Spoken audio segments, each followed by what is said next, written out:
enforcer must exert his authority. Kailangan kang sumunod. Pag ayaw mo, he has this power to use reasonable force. Kasi pag arestado ka, dadalhin ka talaga sa istasyon. May investigasyon ngayon ang pulis na itong namamatay. Everyday may namamatay. Kahapon may namatay, yung isang araw namatay, lumaban sa pulis. And the reason why the police can use force is ikaw ito, civilian, ito yung police. Paglapit ng ganun, he must exert his authority to overcome your resistance. Kasi kung magsigawan lang kayo dyan, walang mangyari. Sabihin talaga ng pulis, sumama ka sa ayaw mo't sa hindi. Kung hindi, patay kang sumama, mabuti. Patay ka na buhay, mabuti. Go inside the story, human rights, before you do anything else. Otherwise, there will be an endless debate between you and me. For all the armed forces nagtatrabaho, do not be afraid. Because when you are on the right side of the law, I will be there to help you. Kaya itong mga pulis, I caution you, huwag kayong yung abuso. The news day continues here on One News Now. I'm Charles Lejano. President Rodrigo Duterte wants the police to crack down on local executives who will be caught hosting or tolerating mass gatherings among their constituents. This as the DILG attributed recent surges in COVID cases to super spreader events like picnics and pool parties. Tell us more about the President's marching orders. We have Maricel Halili. She's reporting live from Mandaluyong. Good morning, Maricel. What brought this on? Why is the President shifting his focus on barangay captains and local executives? And do we know now what charges the officials will be facing if ever their constituents are caught doing these mass gatherings? Charles, President Duterte has been consistent in saying that local executives and particularly the mayors and barangay officials or barangay captains should face charges because this is a clear form of their election duty. It is very evident that President Duterte is really furious with what happened in several areas in NCR Plus where there were mass gathering in pool, and they think that this can be a super spreader, especially now that we're facing a crisis. So this has been his order ever since to make the barangay captains, even the mayors, liable if there is a clear evidence that there is a dereliction of duty. All right, Marcel, let's talk about the statement of the President when he says that he will not protect policemen who abuse their power. Is the President here referring to this specific case of an 18-year-old man with special needs who was reportedly killed by a policeman in Valenzuela? Charles, President Duterte did not specifically mention if he was referring to that particular case during his talk to the people last night, so it'll be difficult to jump into conclusion. I cannot answer that. All right, that's on to another topic. The Health Department reports rising cases in Visayas and Mindanao. Even as the situation improves in Metro Manila, is this cause for alarm? It is, Charles.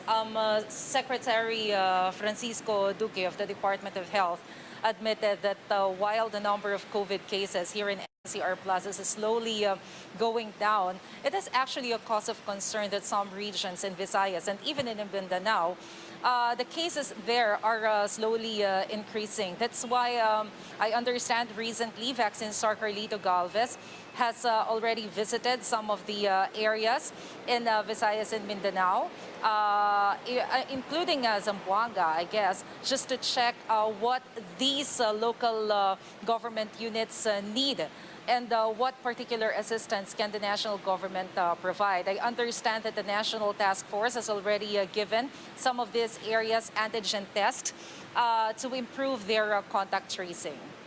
These rising cases in Visayas and Mindanao are on one hand. On the other, we have a bunch of vaccines that are set to arrive. Vaccines are Carlito Galvez saying The government can already increase the vaccination target for next month. The question now is, are we actually hitting targets in terms of the priority population, such as senior citizens and frontliners? In terms of priority population, we're not yet hitting the target, Charles.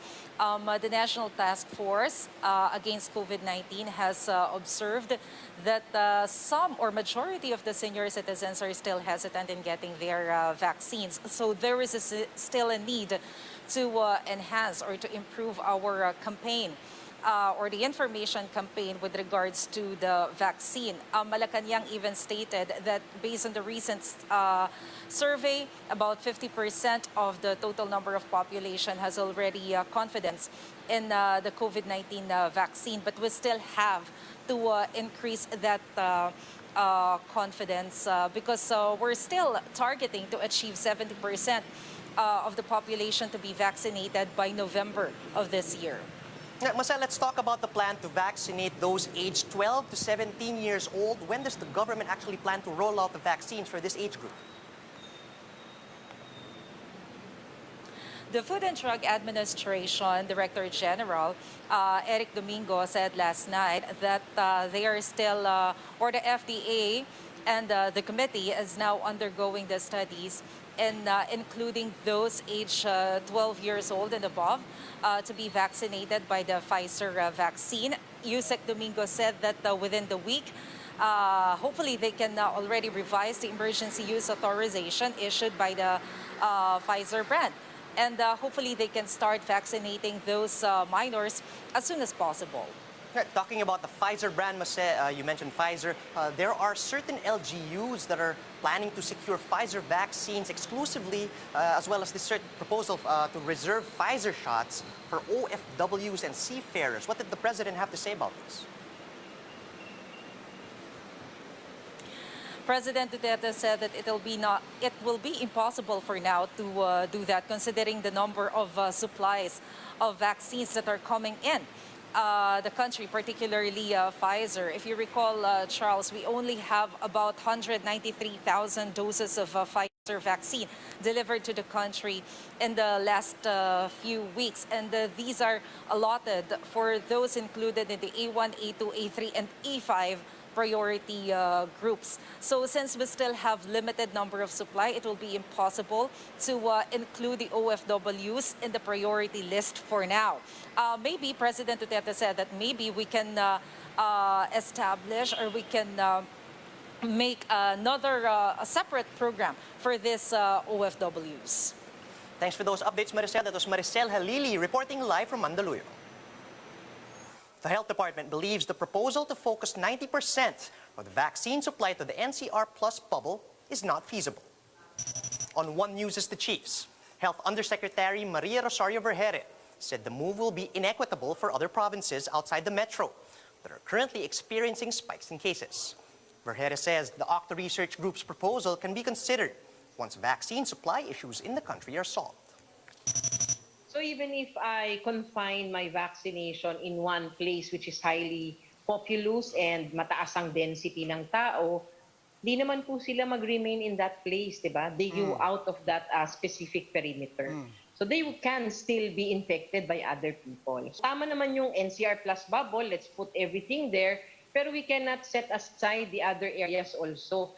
Kasi that will be inequitable. And we can see also cases rising in other areas aside from these highly populous areas. For Octa Research, an alternative to this proposal would be allocating at least 70% of vaccine supplies to NCR Plus 8 regions and 30% for the rest of the country. On 1PH's Sa Totoo Lang, Octa's Professor Guido David said this will enable the NCR Plus 8 regions to reach containment by December. David also noted that full economic recovery can be achieved by the end of the year if all vaccine shipments will arrive as expected. So a realistic target is 40 to 50%. Pero okay na yan because if we achieve that, we get containment. Ibig sabihin, ma-maintain natin as a low-risk area ng Philippines. After that, ibig sabihin, hindi na rin magkakaroon ng outbreak masyado. The risk of an outbreak is very small and we can have full economic recovery with containment. The government is set to conduct trials on mixed vaccine doses by as early as next month. But how exactly would this work? And what does this aim to solve? Mobile journalist Jacob Lazaro gives us a front seat to the story.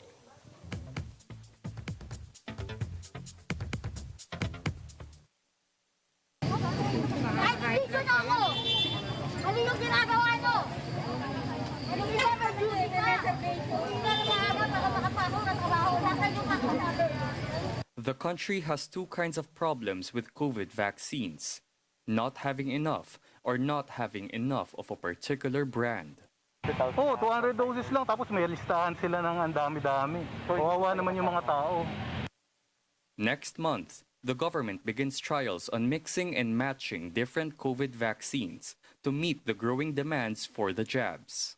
Ang layunin ng pag-aaral na ito ay suriin ang kaligtasan ng paggamit at ang immune response ng mga individual na bibigyan ng magkaibang vaccine brands para sa first at second dose. People are supposed to get 2 doses of the same brand, but because of supply issues, even other countries see the need to mix and match. It's called heterologous prime boosting, and it has been successfully done with other vaccines like polio. Ang polio vaccine, merong oral polio na live attenuated at merong inactivated. You can actually give palit-palit yan. Experts say if correctly done, a vaccine mix and match may even boost the efficacy of the vaccines and give broader protection against COVID. In Spain, for example, initial test mixing of Pfizer's mRNA vaccine with AstraZeneca's adenovirus vaccine gave test participants much more antibodies than if they just received one vaccine brand. Actually, most of the immunologists will tell you that nababroaden, ang word nila ay nababroaden yung immune response. The Department of Science and Technology will likely mix other vaccine brands with Sinovac, which makes up the bulk of our vaccine supply. The study begins next month with 3,000 participants and is expected to last a year and a half. Interim findings may be made within the first 3 months and be the basis for the government's vaccine mix and match policy. We are optimistic, let us say, no, na this will yield good results for us para rin makatulong sa ating deployment. I'm Jacob Lazaro and we are One News. The health department is open to implementing a vaccine pass system, or a so-called bakuna badge, for fully vaccinated seniors. Undersecretary Vergere tells One News the chiefs that this move could incentivize the public to also complete their doses so they can freely go to malls, restaurants, and other establishments. Vergere also noted that some Metro Manila mayors have been backing the proposal. However, she adds that foolproof evidence is still needed to assure that vaccinated elders are fully protected from the disease before they can be allowed to leave their homes. Ang isa lang ho masabi ko ngayon, according to our experts, although other countries are doing it already, we still need to get foolproof evidence, no? Na ito pong mga bakunang meron tayo sa ngayon can really block transmission, and we are to be protected fully. Na kapag lumabas na tayo, pag complete na yung doses natin, okay na po tayo.